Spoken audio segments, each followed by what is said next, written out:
कड़वा सच, बहू और बेटी का अंतर। मैंने सुना तो आंखों और कानों पर विश्वास नहीं हुआ। आश्चर्य भी हुआ, कोई औरत इतनी बेबाकी, ईमानदारी और साहस के साथ एक अलग ही विचारधारा को बता रही थी।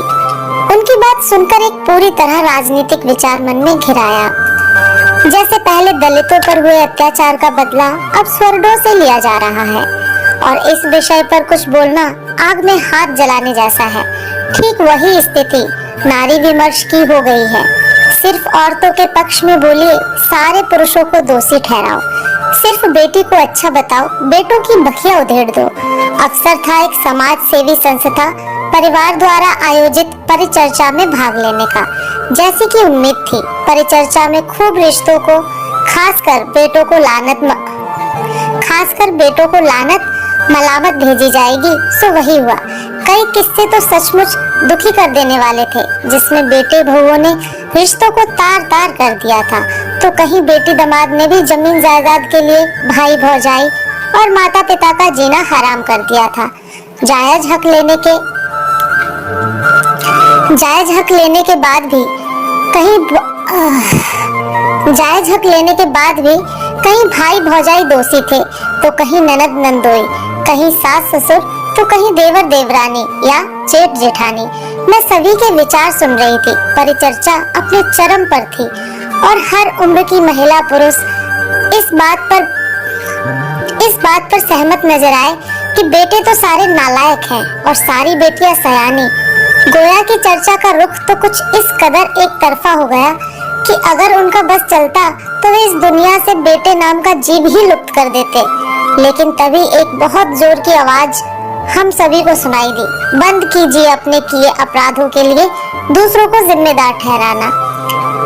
सबने यकायक चौंक कर देखा तो एक 60-65 साल की संभ्रात महिला मंच पर आ चुकी थी और अपनी रौबदार आवाज में सबको डपट चुकी थी।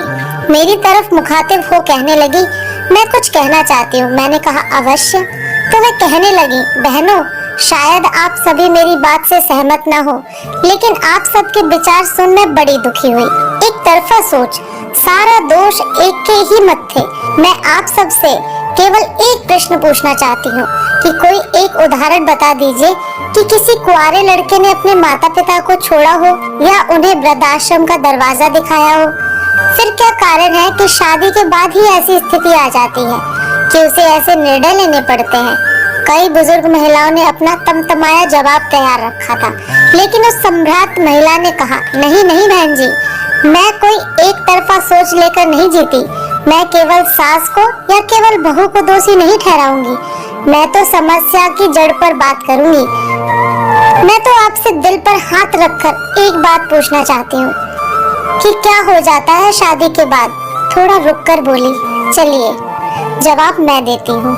शादी के बाद औरत कभी सास के रूप में, कभी बहू के रूप में, कभी ननद के रूप में, कभी पत्नी के रूप में ऐसी परिस्थिति पैदा कर देती है कि एक साथ रहना दूभर हो जाता है और ठीकरा फूटता है पुरुष के सर पे।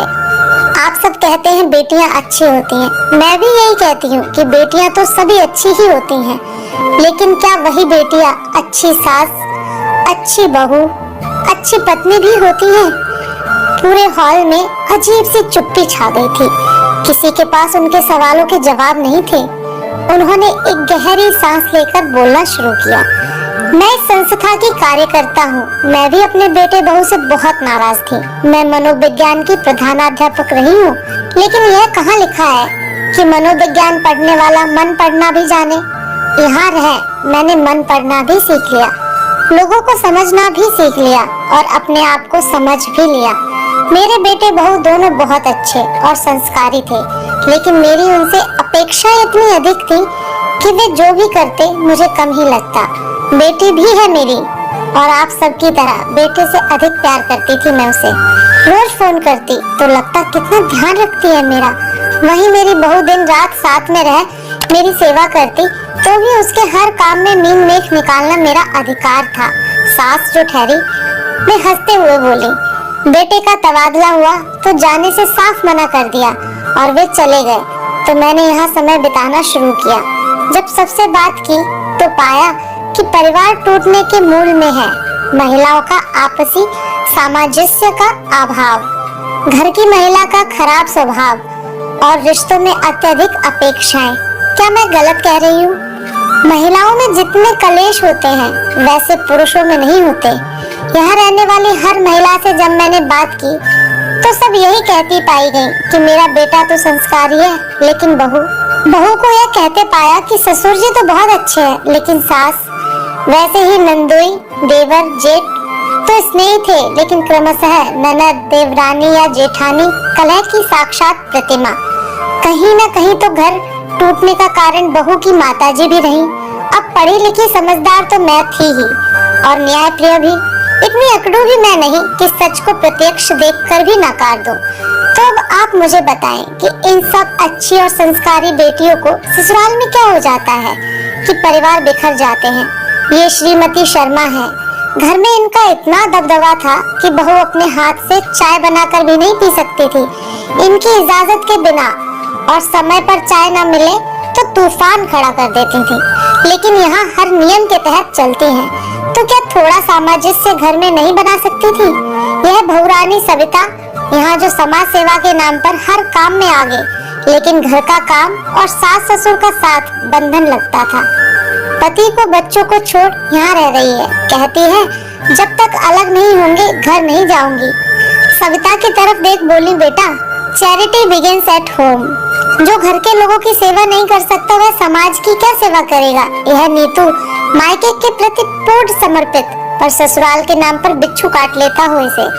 दुनिया की सबसे अच्छी जगह इसका मायका और सबसे बुरी जगह इसका ससुराल। यह प्रीति जो यहाँ महिला अधिकारों की जोरदार बातें कर रही है, अपने भाई भौजाई और माता पिता का जीना हराम किए है। खुद बहुत अमीर है, पर गरीब भाई से हिस्सा लेने के बाद भी कलह का कारण है। यह श्रीमती दीक्षित है, बहू बेटे पर पूरा कंट्रोल, पर अपनी बड़ी बेटी को ससुराल से अलग होने के तरीके सिखाती रहती हैं और छोटी बेटे के लिए सास ननद न हो ऐसा घर ढूंढ रही हैं। कहती हैं झंझट वाला घर नहीं चाहिए, ना रहेगा बांस ना बजेगी बांसुरी। वे एक एक कर सबको आईना दिखाती जा रही थी और अपने इस कुरूप प्रतिबिंब को देख वहाँ सजी सवरी अधिकार संपन्न अपने बाग चातुर्य का लोहा मनवा चुकी नारी शक्ति बंगले झांक रही थी।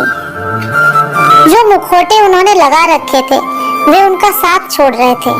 वे फिर बोली, हिंसा का, दहेज जैसी बुराई का, भ्रूण हत्या का, घरेलू हिंसा का खुलकर विरोध करो, लेकिन परिवार को तोड़ो मत।